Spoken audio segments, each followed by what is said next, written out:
2. Ana Vicentino de Azevedo. O mito na psicanálise.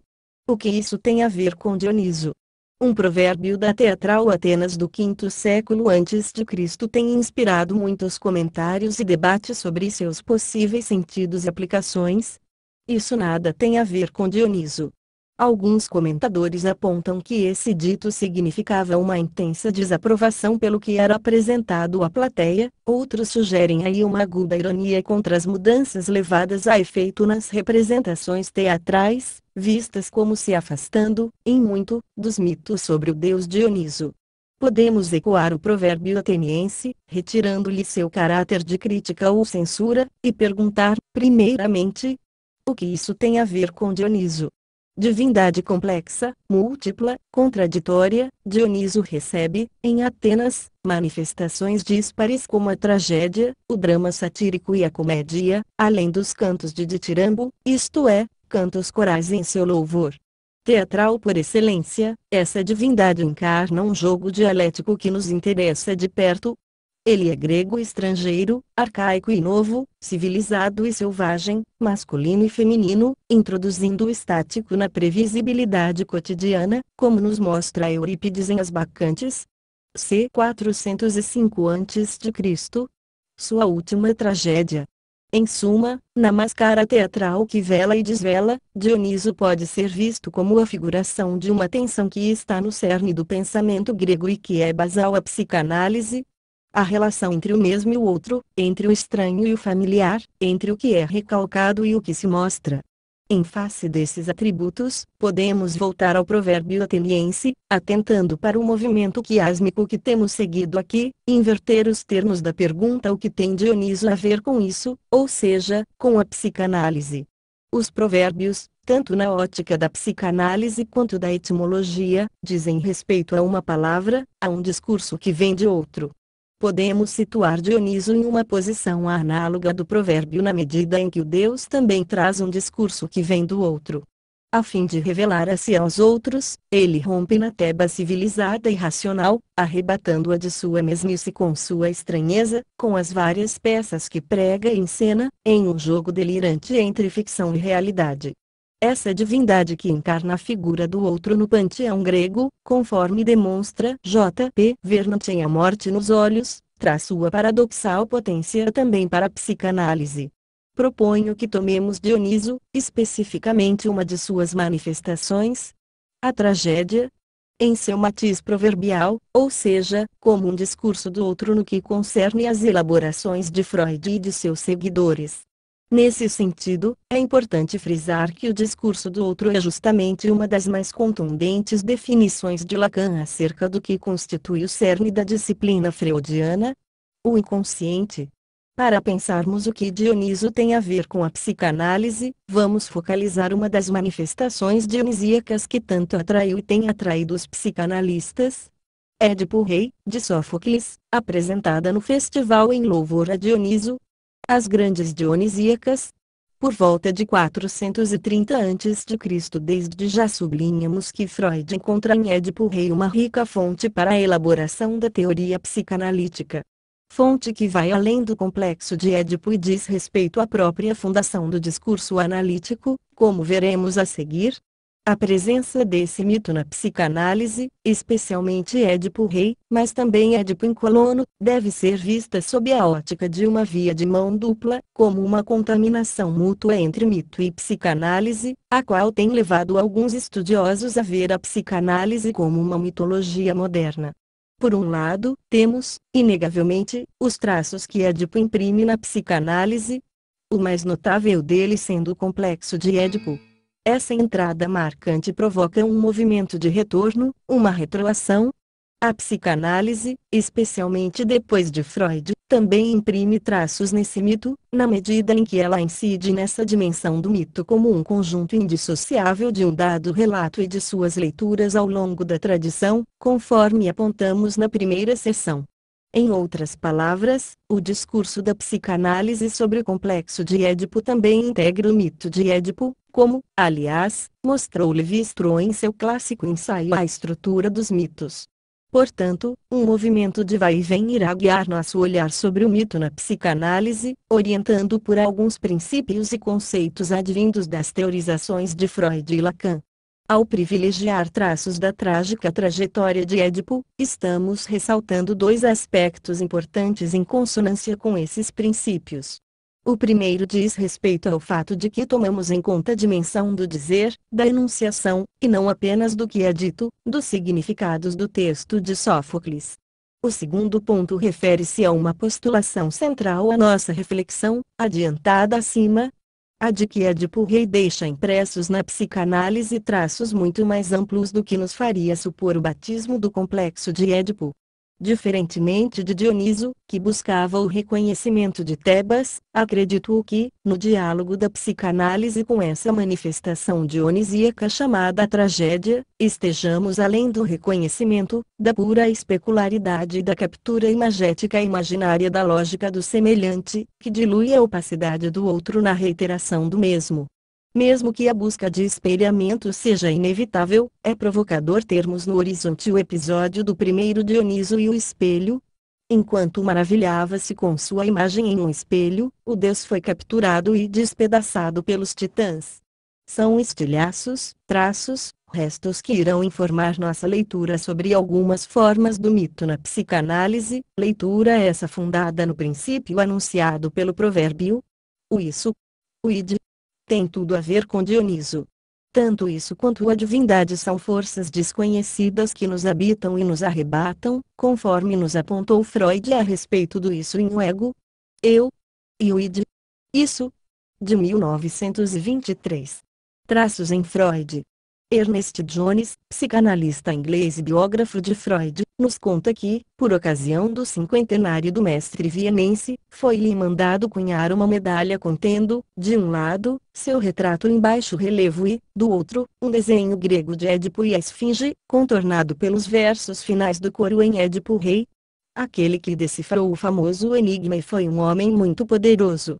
Muito comovido, Freud mais tarde confessou a Jones que, na juventude, acalentava o sonho de ter um busto seu na Universidade de Viena, trazendo como inscrição os mesmos versos de Sófocles. Por esse episódio podemos ver como são múltiplas as formas de relação de Freud com a lendária personagem de Sófocles. E é essa versão do mito que é referência para ele e para a psicanálise. Vamos tomar aqui a figura de Édipo e a Esfinge como emblemática dessa relação.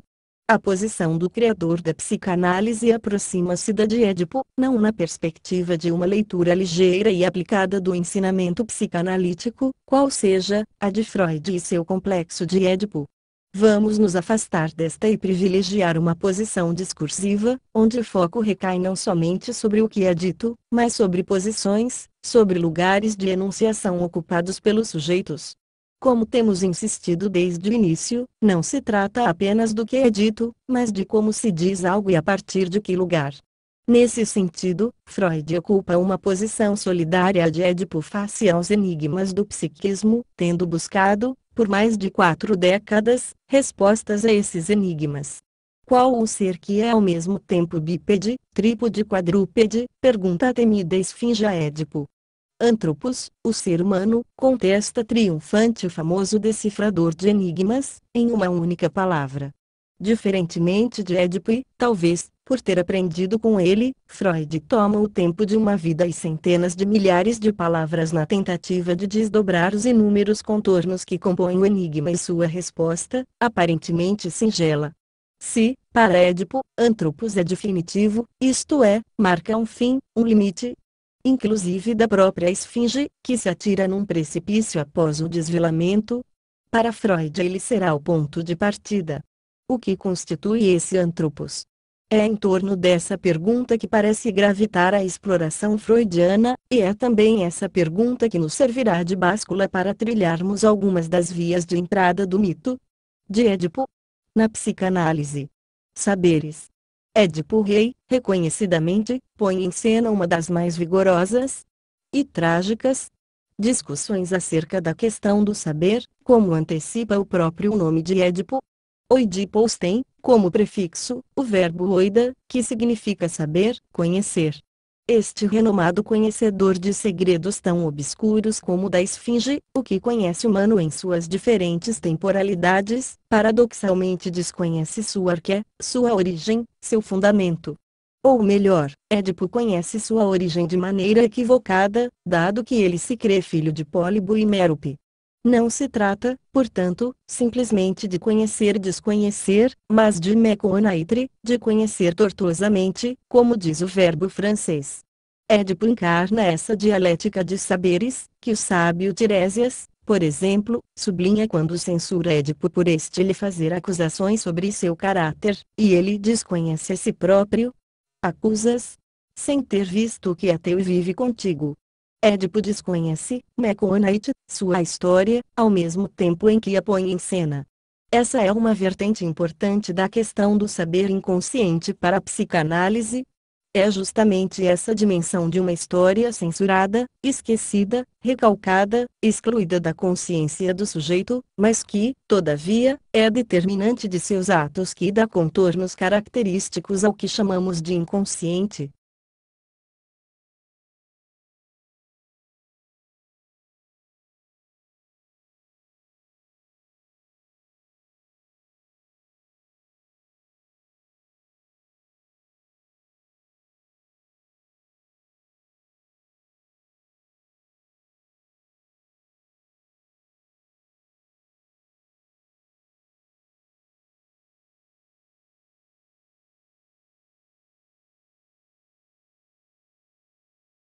Isso existe? Um Édipo que sabe outro que não, Édipo e seu duplo, vivendo juntos, enigmaticamente ao mesmo tempo, dramatizam uma outra questão que Freud irá mais tarde teorizar. Em sua carta ao escritor Romain Rolland, em homenagem a seu aniversário de 70 anos, publicada com o nome de Um Distúrbio de Memória na Acrópole, em 1936, Freud analisa uma experiência perturbadora que viveu muito antes, em 1904, durante uma visita a Atenas com seu irmão mais novo. Além do entrelaçamento de memória e verdade, temos nesse ensaio traços do fenômeno do duplo e de sua ligação com conteúdos edípicos inconscientes. Vamos, por enquanto, nos deter no primeiro.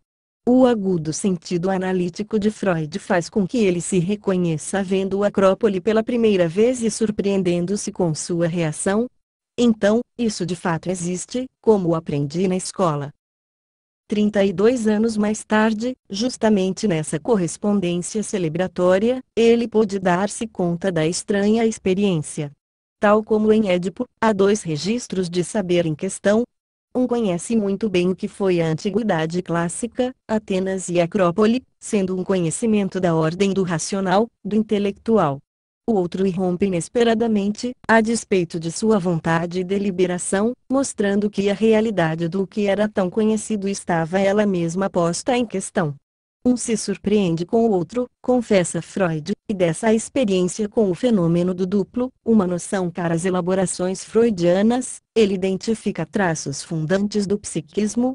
Isso de fato existe e dá a notícia da existência de um saber que não se sabe, de um saber inconsciente que irrompe na consciência, desestabilizando-o em sua crença numa consciência autotransparente idêntica a si mesma.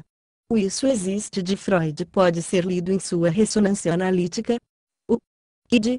Isso existe, o que equivale a dizer que o isso fala para além do dito, do sentido consciente. Ao se inteirar dos males que afligem Tebas, e das recomendações do oráculo para que o assassino de Laio seja punido, Édipo se lança na mais inabalável e obsedante empreitada no sentido de desvelar o criminoso e, assim, remover a mácula que polui a cidade. Essa busca por saber quem é o assassino, que faz com que Édipo Rei seja considerada a primeira detective história da literatura ocidental, é a dimensão mais palpável de uma outra busca de Édipo sobre a verdade que, no início da peça, Tiresias diz nutrir, mas que, como ele próprio também indica, será revelada, ainda que velada pelo silêncio. Tal revelação, porém, não é da ordem de uma epifania religiosa, de uma revelação total, haverá sempre algo que não poderá ser dito, como indica o dramático gesto de Édipo ao cegar-se. Trata-se, então, de um velar e desvelar, ao mesmo tempo, trata-se de uma revelação.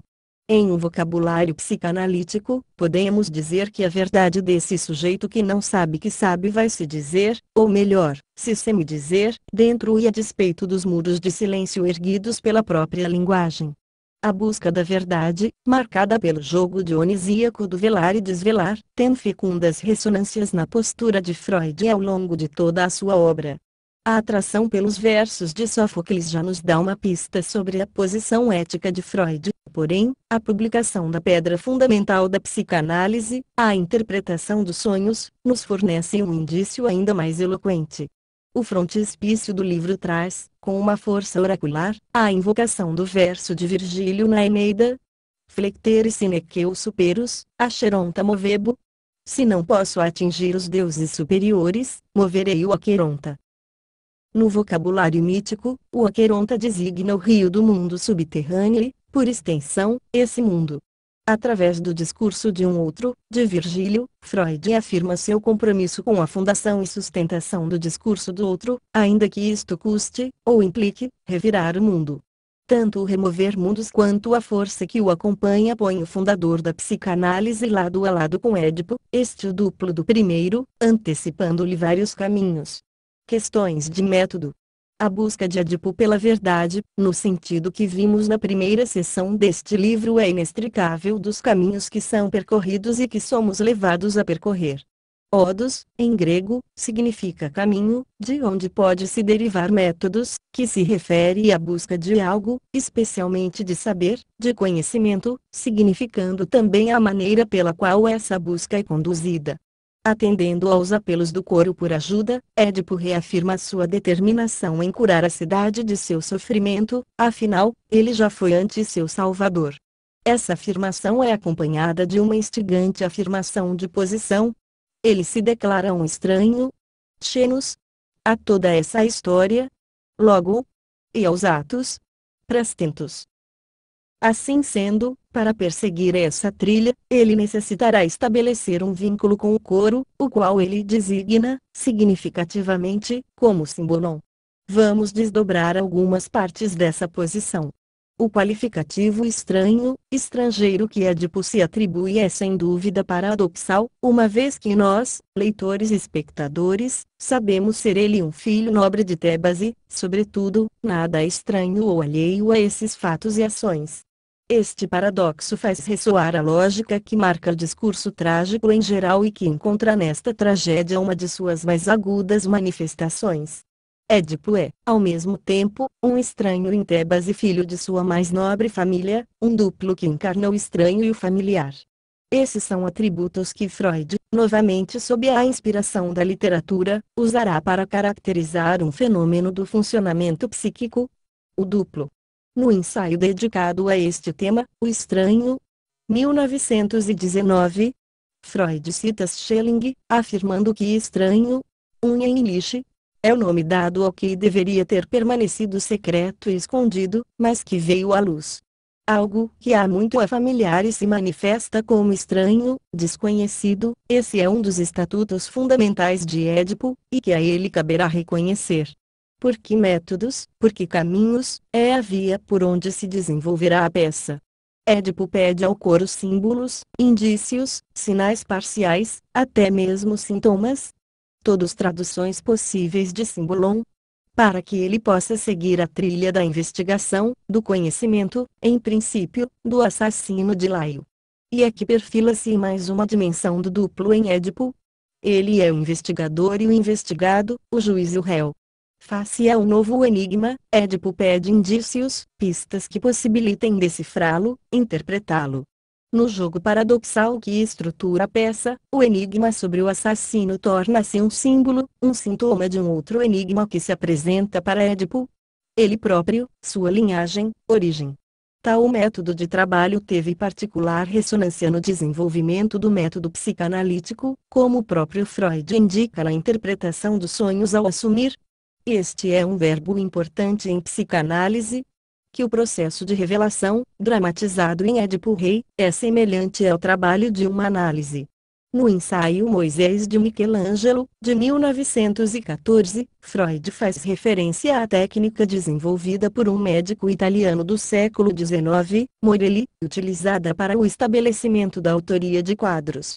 De acordo com a síntese de Freud, a técnica de Morelli consistia em pôr em relevo as minúcias, os detalhes, tais como unhas dos dedos, o lóbulo da orelha, em vez de voltar a atenção para as características e impressões gerais das obras. O próprio Freud faz uma analogia com o método psicanalítico que também se marca pela atenção aos detalhes, deslizes de linguagem, jogos de palavras, atos falhos, a trivialidades como sonhos e fantasias, a isso que Lacan designou como formações do inconsciente. Os caminhos de Édipo e os da psicanálise se encontram nos tecidos da linguagem e, especialmente, na atenção dada por ambos a essa tessitura. Tramas da linguagem. A linguagem e seus enigmas, no centro da qual está o Anthropos, talvez seja o principal caminho aberto por Édipo para a fundação da psicanálise, conforme nos conta Sófocles. Como exemplificação das artimanhas da linguagem, basta tomarmos o título da peça. Édipo Rei é a tradução de Oidipos Tiranos. Há na língua grega dois substantivos para rei: Basileus e Tiranos. O primeiro diz respeito a quem é rei pela linhagem, o segundo, a quem o é por indicação, por mérito, ou por usurpação. Édipo é um Basileus que se acredita Tiranos. Quando o Basileus se sabe Basileus, ele se torna o mais infeliz dos homens, a encarnação da mácula, que ele tão ferrenhamente tentou purificar. Sob essa ótica, podemos traçar o desenvolvimento da peça no sentido de deslindar esse enigma, de desfazer esse jogo de equívocos montado pela linguagem. Ainda no título, outro jogo de palavras. Vimos que o nome de Édipo contém, como prefixo, uma forma verbal, oida, que se traduz por saber, conhecer. Resta o substantivo pos, que se refere a pés, e que vincula intrinsecamente Édipo à esfinge. Seu enigma, em grego, traz o nome e a linhagem do herói.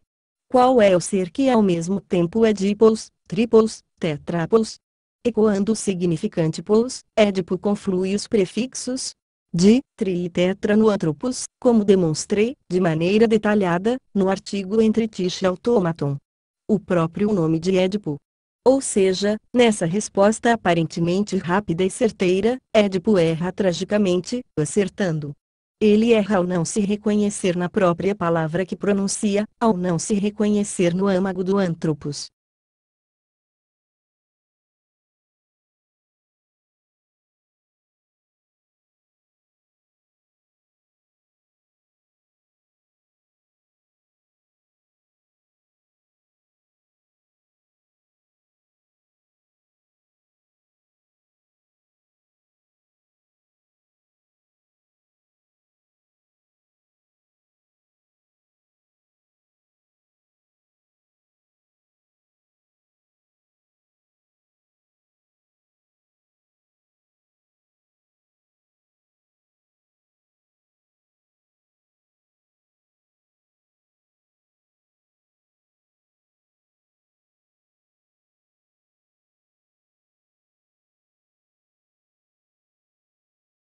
Ou ainda, ele decifra o enigma, em um plano de leitura e, paradoxalmente, coloca-se ele próprio nesse lugar.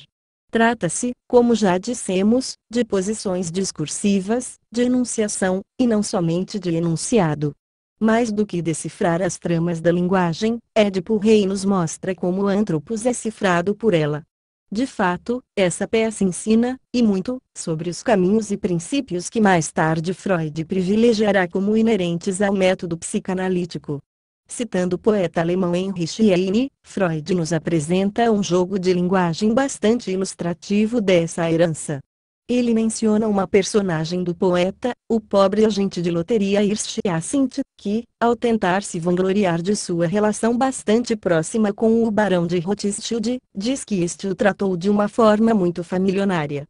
O que é aparentemente um erro de linguagem revela-se como um jogo de palavras, um xiste, que ilumina o funcionamento psíquico.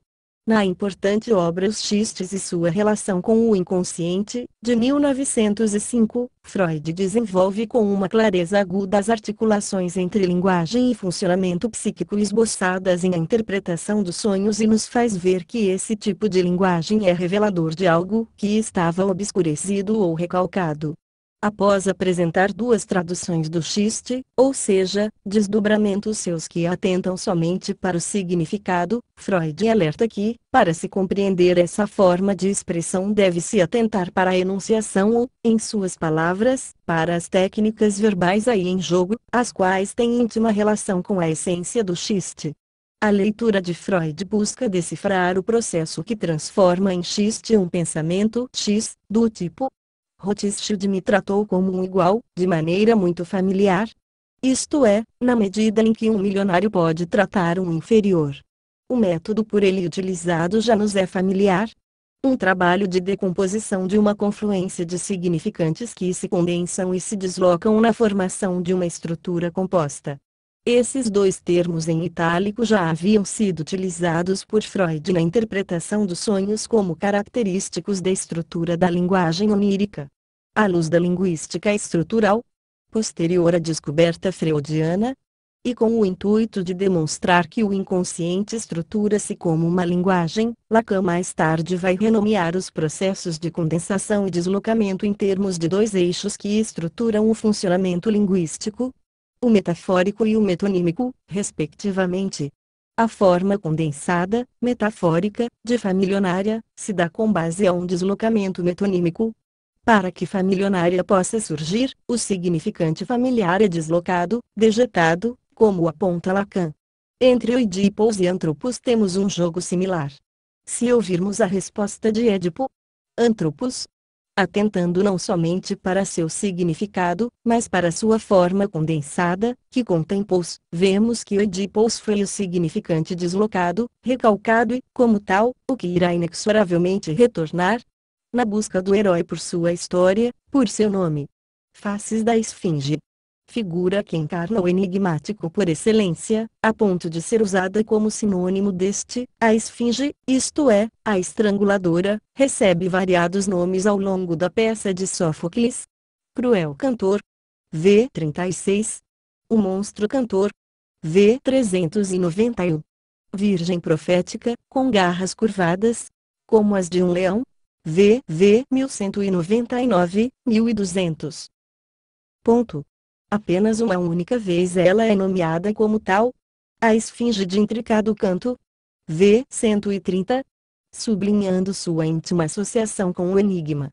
Essa multiplicidade de nomes encontra um importante paralelo no caráter multiforme dessa figura.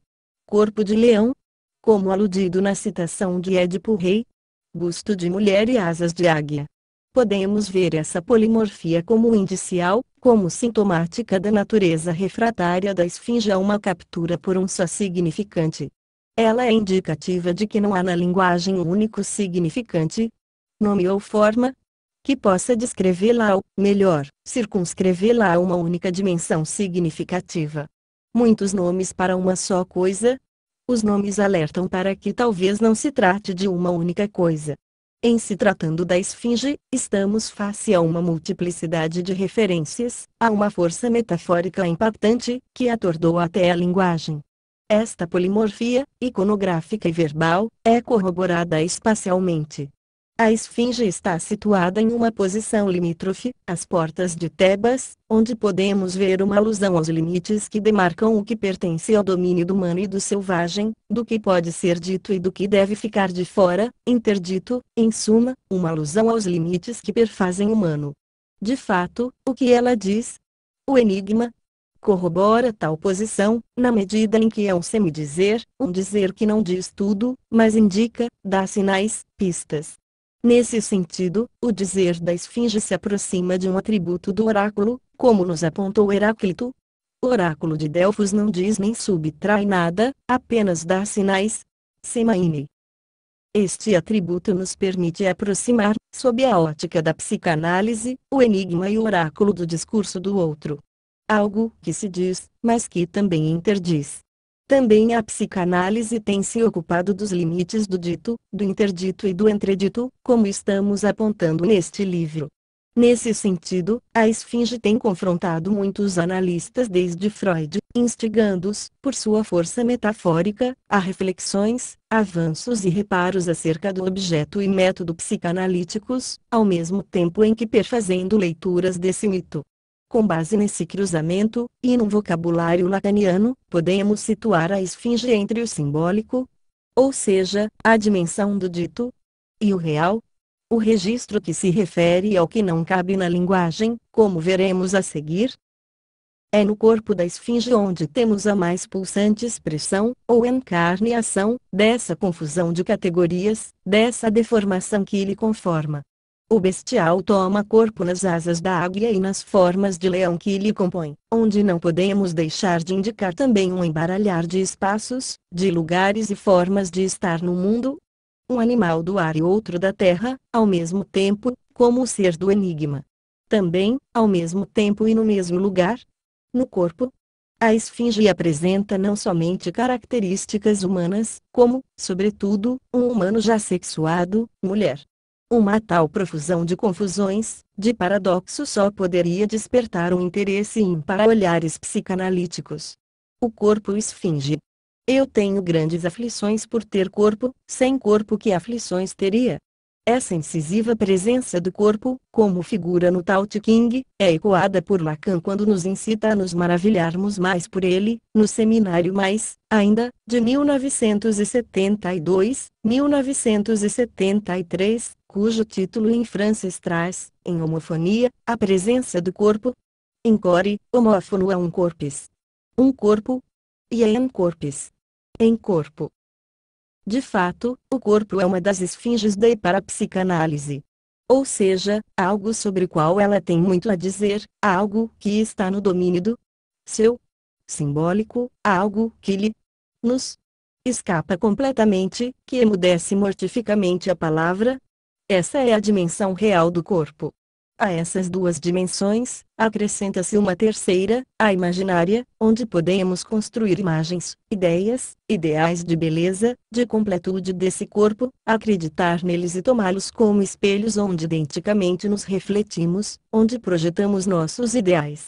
3 registros, 3 modos de o corpo estar no mundo e na psicanálise, e que estão, atravessando os tempos e ao mesmo tempo, figurados e encarnados na esfinge. Em sua genialidade, Freud cria uma forma de contornar o real do corpo pelo simbólico quando postula o conceito de pulsão, conceito que ele próprio reconhece, conforme já vimos, como sendo a nossa mitologia. Tal como a esfinge, ele situa o pulsional numa zona fronteiriça, entre o somático e o psíquico. Ou seja, é a pulsão que anima o corpo, retendo desse animar sua etimologia latina, anima, alma, como uma das formas de acentuar que a psicanálise opera em bases muito distintas da separação corpo-alma, soma-psiché, que informa uma tradição de pensamento no Ocidente. Esse corpo pulsional da psicanálise pulsa em direção a um gozo, que se caracteriza por um usufruir, de forma ilimitada e imediata, de um objeto que se crê fonte de uma satisfação plena e que, por isso mesmo, está desde sempre perdido. E também por isso, ele será objeto de um encontro sempre faltoso, que o sujeito tentará reeditar, retornar a esse ponto, pela via da repetição, como vimos na primeira sessão. Há uma importante dialética no status desse objeto, cuja pertença a uma temporalidade mítica deve ser sublinhada. Ao mesmo tempo em que ele é interno, há algo do sujeito na completude mítica de seu gozo, ele lhe é externo, estrangeiro, inalcançável, pesando sobre ele a implacável interdição. Esse objeto é chamado, em psicanálise, de a coisa, do alemão das Ding, no qual pode-se ouvir a noção kantiana da coisa em si, Ding an sich, que marca a experiência do possível. É a partir da relação com esse objeto, como desde sempre perdido e, portanto, como impossível, que serão orientadas todas as outras relações do sujeito com seus objetos. É no campo da coisa que podemos situar a esfinge, cujo corpo polimorfo traz a marca de um gozo ilimitado, ferozmente mortífero,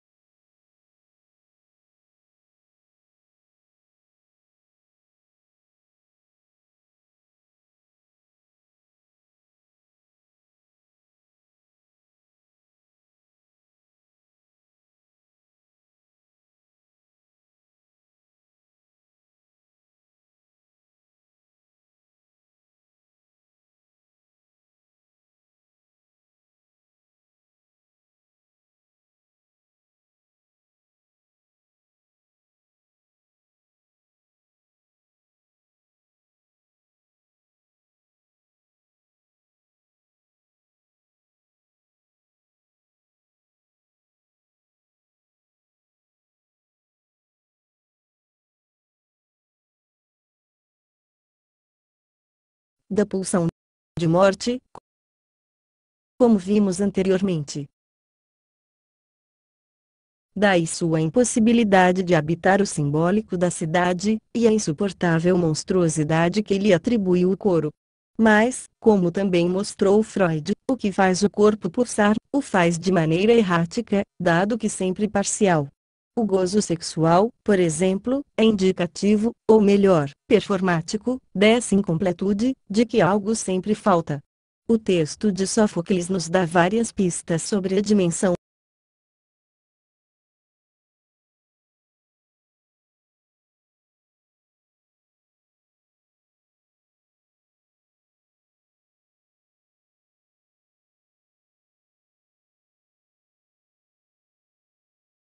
dessa esfinge, desse enigma que é o corpo como instância gozosa.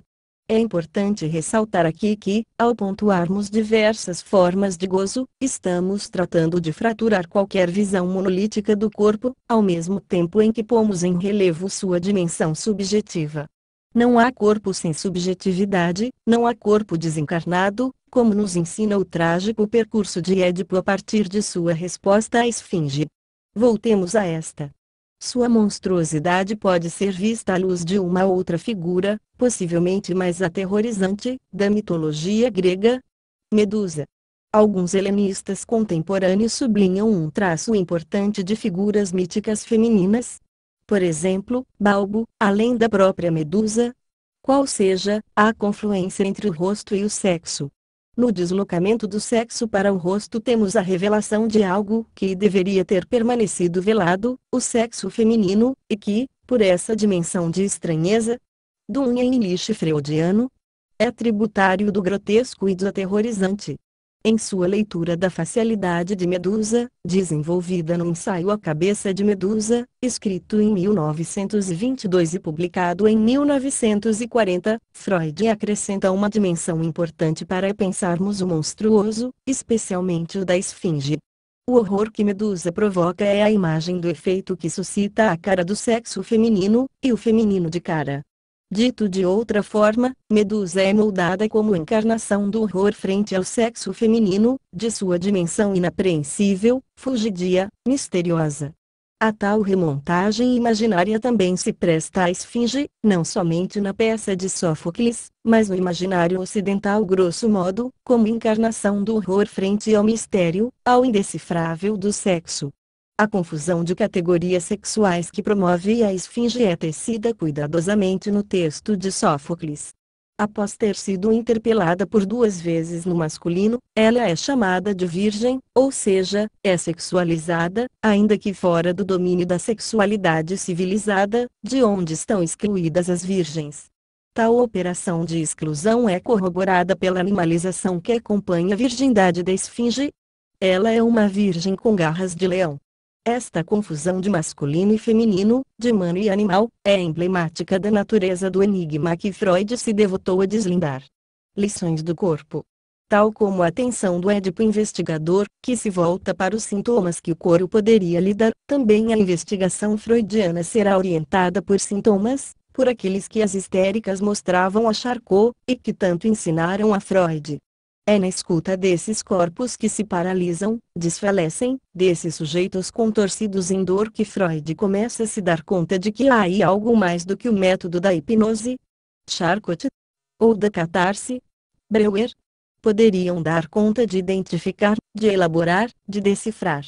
Freud suspeita que esses sintomas sejam como que inscrições que fazem parte de uma história, e que é essa história que deve ser retraçada, contada e ouvida, por uma outra via, através de um outro método, diverso daqueles propostos por seus antecessores.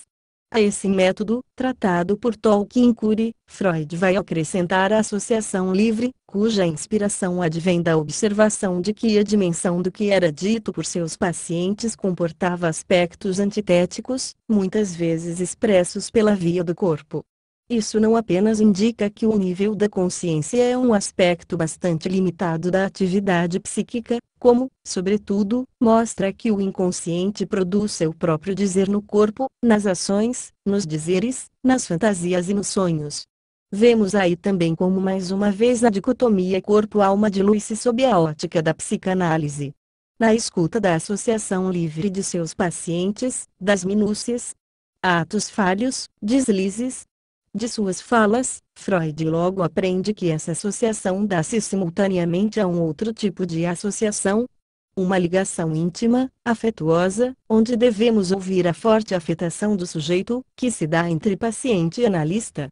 A essa relação Freud chamou de transferência, e situou-a no fundamento de seu dispositivo. Conceito de difícil formulação sintética, podemos provisoriamente detectar dois traços marcantes da transferência para Freud: o amor do paciente pelo analista e a colocação em ato, nessa relação, de conteúdos inconscientes. Para que essa transposição, para que essa operação metafórica se dê, é necessário que o eu do analista esteja ausente e ocupe, para o analisante, uma posição X, isto é, de enigma, de modo a abrir caminhos para que este possa renunciar ao gozo mortífero da esfinge e ir ao encontro do enigma de sua história, de seu desejo. Tal posição receberá, em Lacan, o nome de grande outro, um termo que possui outras acepções na teorização lacaniana, além do que já foi anteriormente indicado. A importância basilar da transferência foi sublinhada por Freud e insistida por Lacan, em sua retomada do caminho, do método freudiano, que a situa como um de seus conceitos fundamentais, juntamente com o inconsciente, a pulsão e a repetição, os quais têm nos orientado aqui. É também sob a mirada da transferência que temos construído algumas das vias de entrada do mito de Édipo no discurso da psicanálise. Ao destacar esse aspecto, estamos apontando também para duas dimensões importantes da relação da psicanálise com o mito de Édipo. A primeira diz respeito à forte relação transferencial que Freud nutria com o mundo clássico, notadamente com o mito de Édipo. A segunda e mais importante questão refere-se ao fato de que essa moldura sofocliana do mito ocupa para a psicanálise uma posição de grande outro na transferência e, como tal, possibilita a articulação de conteúdos dessa disciplina, assim como a presença do analista faz para o analisando. Nessa posição de grande outro, a tragédia de Sófocles tem instigado incontáveis tentativas de decifração, de elaboração, por parte de Freud e de tantos analistas que o seguem. De maneira destacada, esse outro tem fornecido formas de representação, em termos freudianos, ou significantes, em termos lacanianos, preciosos e precisos, desde Freud, para a psicanálise fundar-se como discurso e para sua extensão. Aqui também estamos servindo-nos dos significantes desse outro para pontuar como Freud serviu-se deles na construção de seu método e de como esse método está impregnado por eles. Podemos ver nessa repetição, nesse movimento de retorno da psicanálise para Édipo Rei, a reedição, muitas vezes, de um encontro fortuito, plenamente satisfatório. Porém, a própria repetição nos indica que algo sempre falta nesse encontro, que ele é, pois, um encontro. Tanto a associação livre quanto a transferência são fortes indicativos, para Freud, de que o padecimento neurótico tem assento em uma base sexual. Diferentemente do que anuncia uma vulgata freudiana, essa base sexual não é um modelo arquetípico, isto é, monolítico, que explica, ou tampona, a própria sexualidade ao postular-lhe um poder explicativo magnânimo. O dito popular Freud explica incide nessa vulgata. A psicanálise não nasce como uma tentativa de explicar, de dar sentido a manifestações inconscientes, ela não é uma hermenêutica do inconsciente, como postulam críticos de Freud e até mesmo alguns que partilham de seus ensinamentos.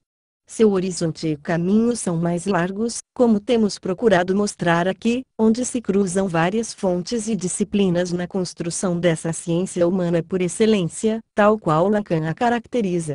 Dissemos acima que a psicanálise não se reduz a uma teleologia do sentido, que ela não trabalha apenas na dimensão do significado, da busca do sentido. Provocativamente, e na esteira dos significantes de Édipo, podemos desfazer essa afirmação, levando o significante sentido a deslizar rumo à direção, caminhos. Um desses principais caminhos é o que leva a Édipo. Uma vez posta a posição transferencial da psicanálise em relação ao mito de Édipo, este emerge com toda a sua potência metafórica.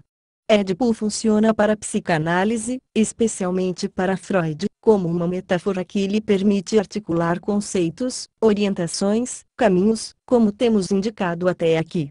Mas é talvez na formulação do complexo de Édipo onde essa força metafórica se dê de maneira mais contundente. Lacan nos indica, em televisão, que o mito é algo que permite ver, de maneira ampliada, as operações da estrutura, é como se essa forma discursiva pusesse em primeiro plano o que estava ativo nos bastidores, comandando o espetáculo, embora imperceptível no nível da consciência. Já Lévi-Strauss, por sua vez, em sua antropologia estrutural, aproxima o mito da ciência em termos de seus propósitos. Ambos buscam dar conta da questão das origens, ainda que por vias bastante diversas, ou até opostas. Esses dois aspectos informam a entrada do mito de Édipo na psicanálise, por isso, é importante não os perdermos de vista ao considerarmos o olhar de Freud sobre esse mito. Édipo, significante fundador. Se a sexualidade está na etiologia das neuroses, ela o está de maneira sutil, polimorfa, diversa, como assinalamos acima, na moldagem e modulação que faz humano. Uma das características mais marcantes da sexualidade humana reside, para Freud, justamente na diferença sexual.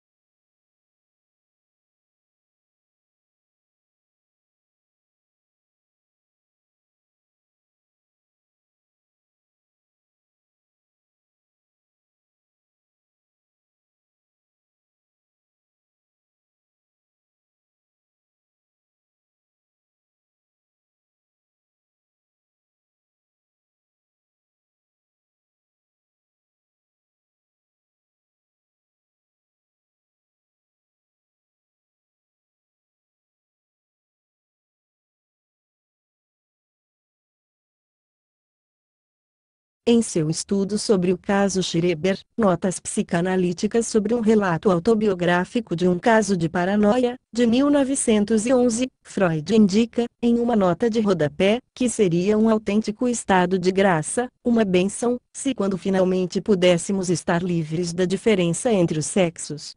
Em 1938, no Esboço de Psicanálise, que seria um de seus últimos trabalhos, publicado postumamente em 1940, Freud postula a dualidade dos sexos como o maior enigma com o qual nos defrontamos. Mais uma vez, o emblemático encontro de Édipo e a Esfinge deve estar em nosso horizonte. Este antropos contido no enigma? Na pergunta da Esfinge, na resposta de Édipo, será modulado por Freud em termos da sexualidade, explicitamente pela diferença sexual. Tal como Édipo, Freud busca explicar esse enigma, retendo aqui a etimologia do verbo. Explico, desdobrar, desfazer o plissado, ver as dobraduras, as entrelinhas, e não chapar o enigma com um sentido, uma resposta. Édipo apenas aparentemente faz isso, ao responder prontamente antropos, conforme vimos. Com o intuito de pensar a dimensão pensável da diferença sexual, da assunção psíquica do sexo biológico, Freud encontra articulações frutíferas nos significantes desse outro que é o mito de Édipo. Édipo é o nome de um processo através do qual o macho se torna homem e a fêmea, mulher. Por entretecer diversas instâncias, figuras e elaborações psíquicas, esse processo é chamado de complexo. Freud ainda nos diz que tal mito traz à tona uma questão central à estruturação do humano, ao psiquismo, às relações fundamentais de parentesco, parafraseando o título de Lévi-Strauss de uma obra capital da antropologia estrutural. Ambos, o autor e essa vertente disciplinar, são solidários à postulação da psicanálise de que a inserção nesse simbólico chamado família e os complexos familiares são estruturantes do humano. O vocabulário freudiano para dizer isso é seu complexo de Édipo. Mamãe, eu quero. O falso.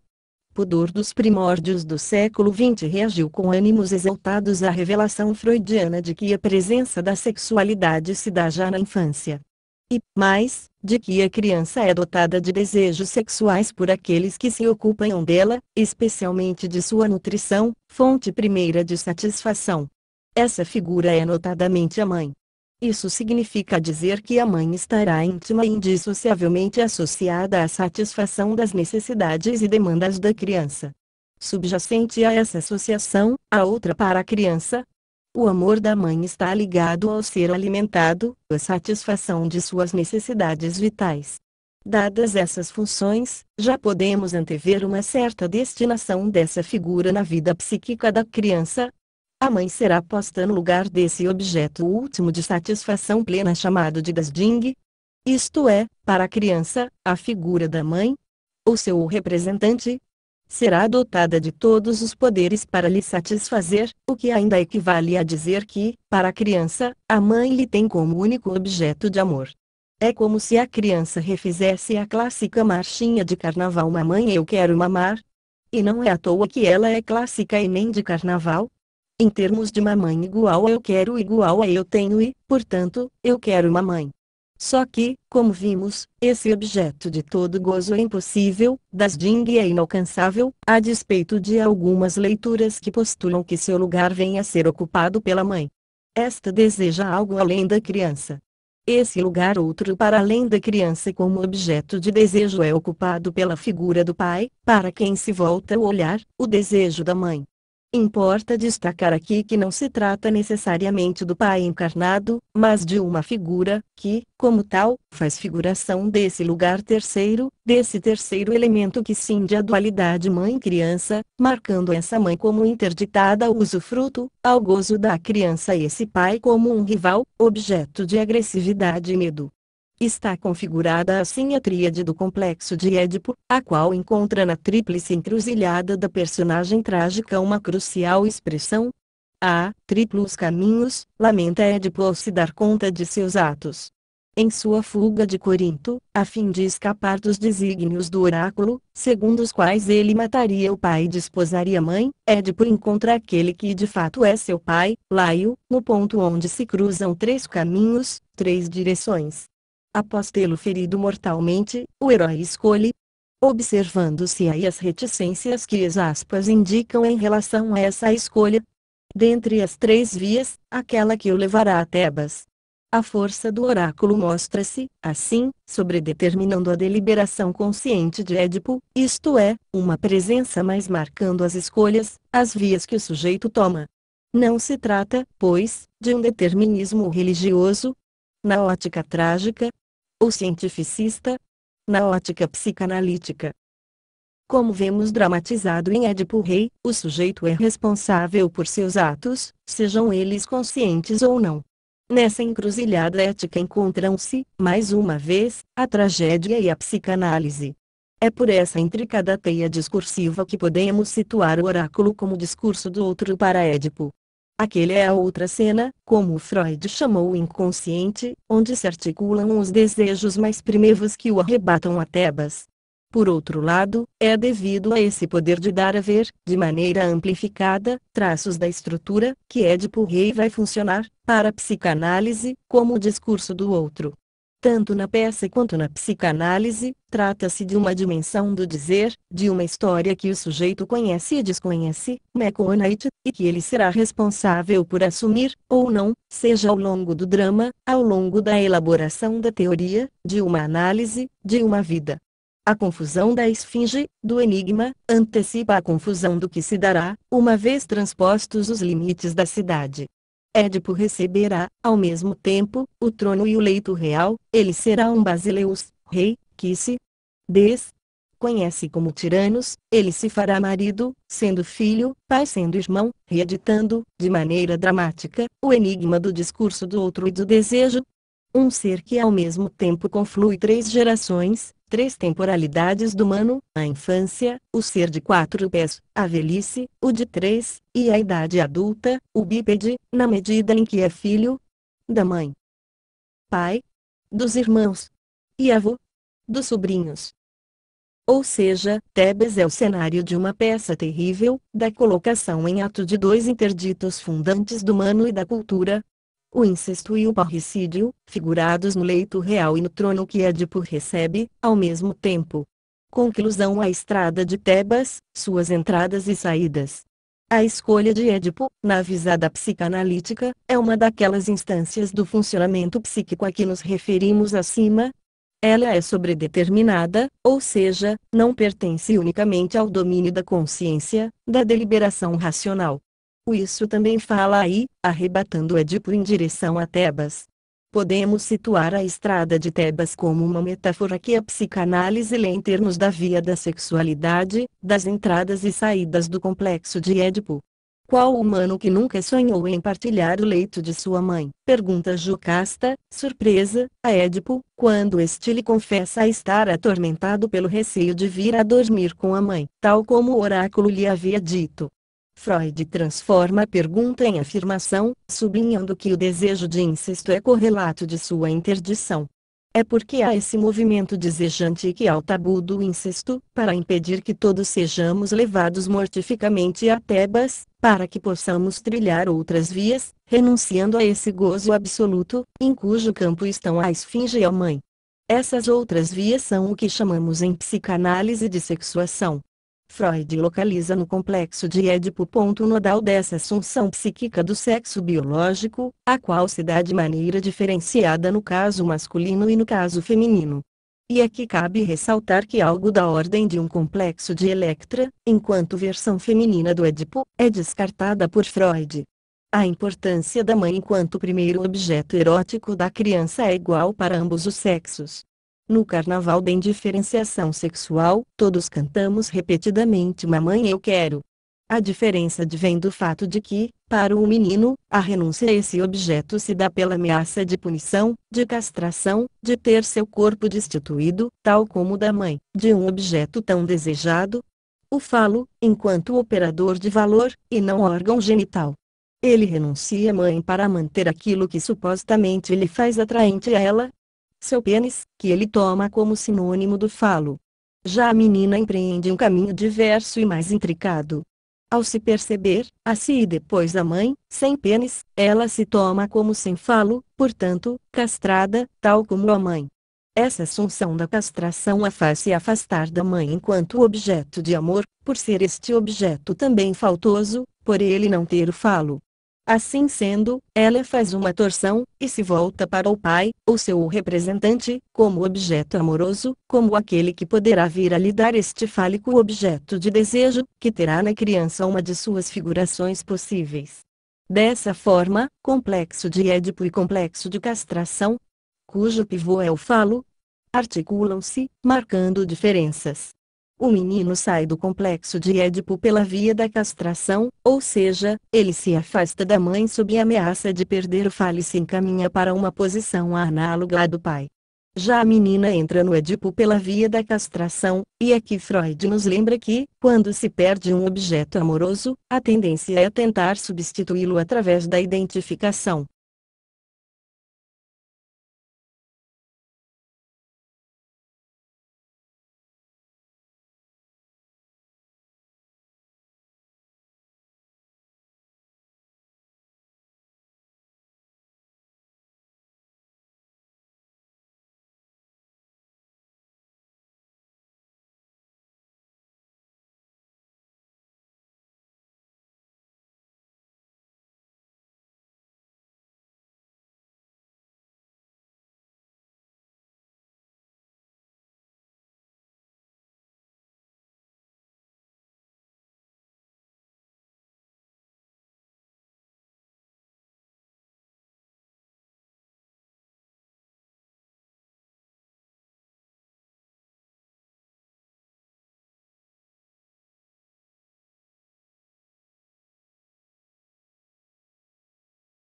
A menina então, faz-se a castração, reaproxima-se da mãe, identificando-se com ela.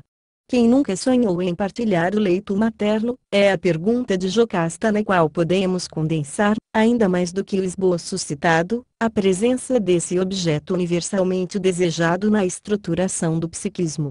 Édipo Rei põe em cena, retroativamente, o movimento em direção a ele, ao mesmo tempo em que nos mostra o herói fugindo dele. Um trágico destino do qual partilhamos todos, como Jocasta, antes de Freud, já indicava. Assim, a peça põe em cena, para a psicanálise, dispositivos de funcionamento desse discurso do outro e da posição do sujeito face a esse discurso, assujeitado a ele no exato momento em que se crê o negando. O mito de Édipo é uma lupa, e cai como uma luva para Freud no sentido de revelar a estrutura que perfaz esse antropos. Este, tal como o Oidipus, é tecido pela linguagem, é ser de linguagem. Nas tramas dela, ele tem que ser masculino ou feminino, ou seja, castrado, incompleto, assujeitado à lei maior dessa gramática simbólica, a do tabu do incesto, lei também fundante da cultura, o que torna possível confluir, na visada lacaniana, linguagem e cultura. Ponto cego. O mito de Édipo permite a Freud interrogar, perscrutar esse ponto cego, que é a passagem da natureza para a cultura, essa fronteira que Levi-Strauss nomeou como um entre o cru e o cozido, essa origem da qual só se pode falar através do mito. Um mito que se constrói sobre outro mito, montando um mítico círculo vicioso, sem dúvida. Mas, novamente Guimarães Rosa nos ensina, o mito é esta malha tecida para capturar o indizível. Talvez seja por essa imbricação mítica que Lacan nos tenha advertido de que o complexo de Édipo é o sonho de Freud, o qual nos cabe interpretar, isto é, desfazer a circularidade, buscar outras formas discursivas para fazer avançar o conceito, a teoria. Esse foi o intento de Lacan ao lapidar o conceito de metáfora paterna, e o que tem sido feito por seus seguidores, de maneira mais modesta, dando testemunho de que a psicanálise não é um discurso filosófico, um sistema fechado, mas uma teorização indissociável da prática clínica, com a qual entretém uma relação rica, tensa e dialética, relação que podemos ver como uma oscilação entre a ciência e a poesia, entre a precisão e o rigor conceituais e sua dimensão metafórica. Mas além de Édipo, devemos a Lacan, já em seu segundo seminário, o Eu na Teoria de Freud e na Técnica da Psicanálise, de 1954-1955, o alerta aos analistas para que prestassem atenção à última peça de Sófocles, Édipo em Colono, 401 a.C., por esta colocar em cena uma dimensão importante do trabalho da e de uma psicanálise. Levando adiante, pois, a exploração desse discurso do outro, tanto para o sujeito quanto para a própria psicanálise. Esta história está amplamente espalhada e não cessa nunca, diz o coro ao pedir a Édipo que conte novamente sua história. De maneira sucinta e à guisa de concluir a repetição desse encontro da psicanálise com o mito de Édipo, de concluir algo que não é definitivo, que não cessa de não se escrever e, por isso, está em toda parte, podemos ressaltar uma exclamação de Édipo nessa obra póstuma de Sófocles. Quando eu não sou mais, é aí que passo a ser um homem? Anere não mais antropos? Pergunta atônito o herói. Mais uma vez, um enigma, um sinal de que há um além do antropos decifrado em Édipo Rei. Sob essa ótica, podemos rever o famoso insight de Édipo na peça anterior. Tudo está claro? Quando ele finalmente se dá conta de que matou o pai e desposou a mãe. Tal assunção dizia respeito ao reconhecimento de uma dimensão de sua história e a reintegração dessa dimensão não sabida ao que ele imaginava ser sua história, seu ser. Um reconhecimento que também será objeto privilegiado do percurso de uma psicanálise. O que ensinamos ao sujeito reconhecer como seu inconsciente e a sua história, lembra Lacan em Função e Campo da Fala e da Linguagem em Psicanálise, publicado nos Escritos. Mas Édipo em Colono nos ajuda a pôr em relevo que em psicanálise não se trata apenas de pedagogia, de aprendizado, de dar sentido inconsciente a atos e condutas. O final de Édipo Rei nos mostra um Édipo que toma pé de sua história, que se assume como mácula, ou, num vocabulário psicanalítico, que a assume a castração enquanto aceitação de limites. Esses limites, como bem mostra o analista francês Jean-Pierre Winter, dizem respeito não somente ao que sou, mas, sobretudo, ao que não sou. E ele acrescenta: o que não sou é outro sexo. podemos ouvir a exclamação interrogante de Édipo. Agora que não sou é que sou um homem? Como um além da assunção da história, da castração, como uma reconciliação com esse não ser, traço fundamental em Édipo em Colono. Uma posição que a psicanálise marcará como um fim de análise, um mais além do sujeito, ou seja, uma aceitação e assunção desse grande outro cuja última palavra é morte, ou como disse outra personagem frequente na cena analítica, Hamlet. O resto é silêncio. Ao final de Édipo em Colono, o herói desaparece em uma obscuridade indevassável, em uma cripta da qual nada se pode falar. Origem e fim se aproximam, indicando que a esfinge continuará reeditando enigmas, os quais, por mais que sejam decifrados, continuarão sempre a nos confrontar com sua dimensão de indecifrável real, com o real da diferença sexual, da reprodução, da vida e da morte.